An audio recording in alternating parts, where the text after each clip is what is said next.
उद्धव ठाकरे बोलतायत, थेट जाऊयात। त्या गोष्टीचं वैषम्य वाटलं। महाराष्ट्राच्या विधिमंडळाचं अधिवेशन इकडे सुरू आहे, लोकप्रतिनिधी इकडे आलेले आहेत, परंतु लोक ज्या व्यथा त्यांच्या वर्षानुवर्ष मांडतायत ते मात्र आझाद मैदानात तिकडे आंदोलन करतायत। साहजिकच आहे, शिक्षकांना सुद्धा आम्ही वचन दिले की आम्ही तुमच्या लढ्यामध्ये, तुमच्या न्याय हक्काच्या लढाईमध्ये तुमच्या सोबत आहोत। गिरणी कामगारांचा तर प्रश्नच नाही, कारण गिरणी कामगारांचा संप जर का तांत्रिकदृष्ट्या पाहिलं तर अजूनही सुरू आहे आणि त्यावेळेला या गिरणी कामगारांच्या तोंडाला पानं पुसण्यात आली। वन थर्ड हा जो काही प्रकार केला गेला, गिरणी कामगारांची घरं तर गेलीच, गिरण्यांच्या जमिनी गेल्या, तिकडे टॉवर्स उभे राहिले, अनेक मॉल्स उभे राहिले आणि ज्या गिरणी कामगारांनी रक्त सांडून घाम गाळून ही मुंबई उभी केली, नवे संयुक्त महाराष्ट्रामध्ये आंदोलन करून ती मिळवून दिली, तो गिरणी कामगार मात्र स्वतःच्याच नगरीमध्ये बेघर झाला। आमच्यावरती नेहमी एक आरोप केला जातो जो अर्थातच खोटा आहे की शिवसेनेने मराठी माणसासाठी काय केलं। माझं सरकार जर का यांनी पाडलं नसतं तर साहजिकच आहे, मी यांना सर्व गिरणी कामगारांना आणि सरकारी कर्मचाऱ्यांना देखील, पोलिसांना सुद्धा घरं द्यायला सुरुवात केलीच होती, पण विशेषतः गिरणी कामगारांना, पोलिसांना ही मुंबईमध्ये घरं दिली असती। पोलिसांना मिळत आहेत पण अजूनही दिली असती। आज आमची हीच मागणी आहे की एका बाजूला गिरणी कामगार हा मुंबई बाहेर फेकला जातोय, त्यांना शेलू आणि वांगडीमध्ये पाठवलं जातंय आणि धारावीच्या माध्यमातून अदानीला मात्र अख्खी मुंबई आंदण दिली जाते। तर आमची आग्रहाची मागणी आहे की गिरणी कामगारांना धारावीमध्ये घरं द्या धारावीकरांसोबत, आणि अदानींचे टॉवर हे शेलू आणि वांगडीला उभे करा।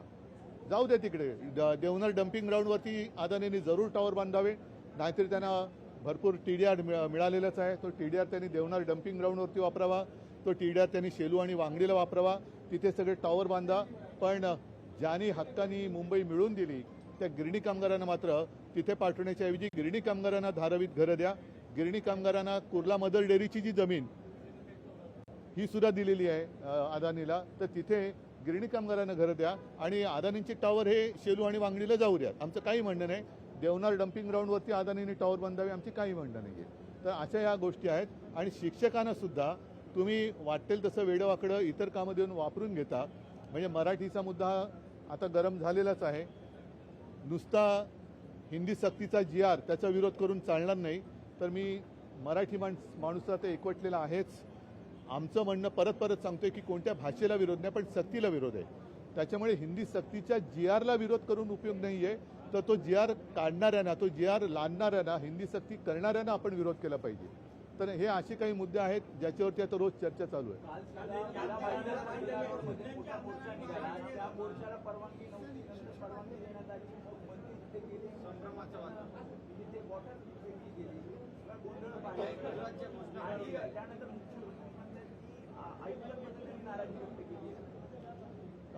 एकूणच हा प्रकार सगळा जो चाललाय तो संतापजनक आहे।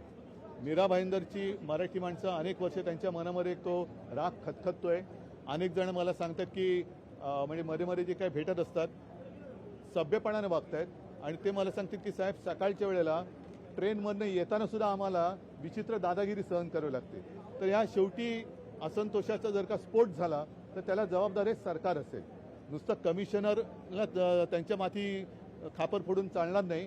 मुख्यमंत्री गृहमंत्री आहेत, त्यांची सुद्धा जबाबदारी आहे की त्यांनी सुद्धा सगळीकडे आपल्या राज्यात, जसं कोरोनाच्या वेळेला माझं कर्तव्य मी पार पडलं, सरकारने कर्तव्य पार पडलं, आम्ही कोणताही भेदभाव न करता सगळ्यांची काळजी घेतली, तसं मुख्यमंत्र्याचं काम असतं एक पालक म्हणून, राज्याचा पालक म्हणून सर्व जनतेची काळजी घ्यायला पाहिजे। कोणतीही भाषिक दादागिरी आमच्यावरती होता कामा नये।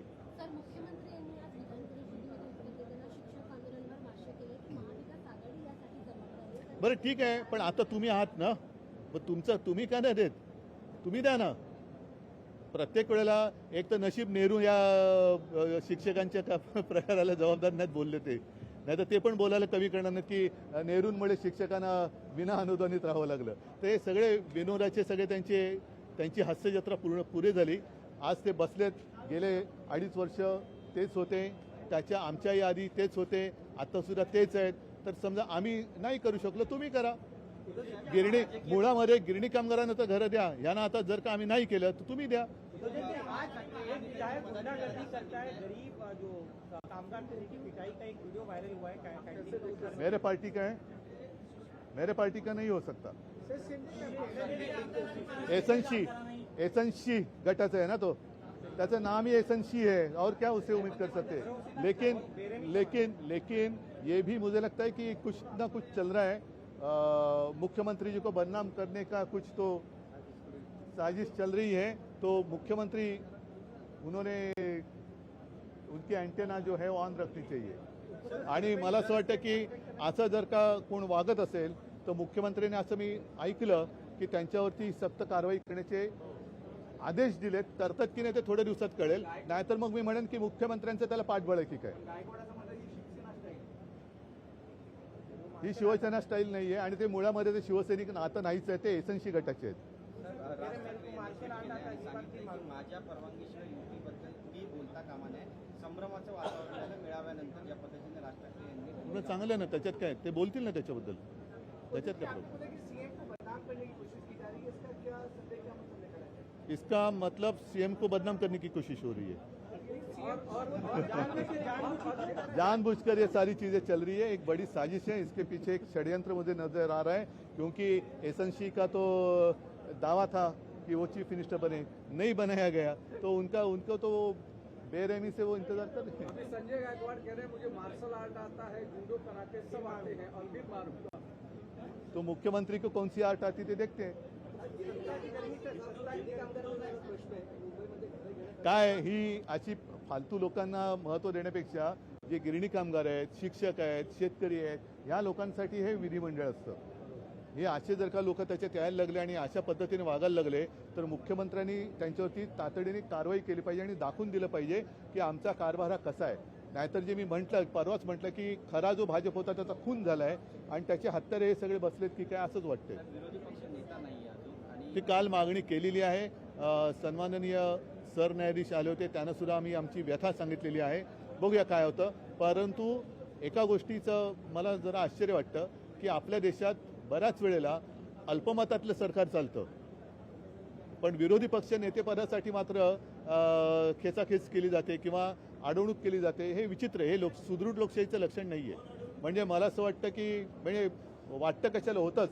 इंद्रकुमार गुजराल जे पंतप्रधान झाले होते, काय त्यांच्या पक्षाचं काय संख्याबळ होतं, पण तरी ते पंतप्रधान झाले होते. चंद्रशेखर पण झाले होते. असे अनेक देवेगौडा होते. कशाला वाजपेयी जे होते ज्यांचं सरकार पहिल्यांदा 13 दिवसात पाडलं गेलं होतं, मग 13 महिन्यात पाडलं गेलं. तर अल्पमतातला माणूस सरकार पंतप्रधान होऊ शकतो, अल्पमतातला माणूस हा मुख्यमंत्री होऊ शकतो, पण तुमच्याकडे पुरेसं संख्याबळ नाही म्हणून विरोधी पक्षनेतेपद कसं काय अडू शकता. विरोधी पक्षनेता हा सुदृढ लोकशाहीमधला एक अत्यावश्यक घटक आहे.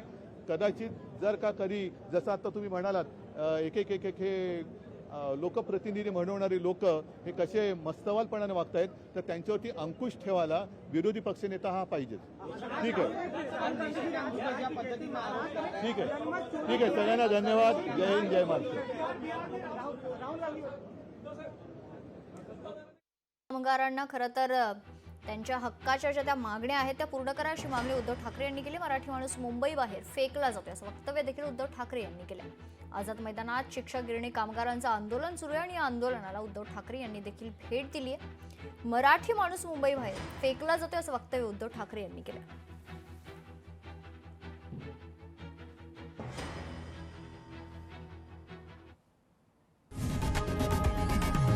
लोकशाही मराठी ऐका, पहा, जागरूक रहा.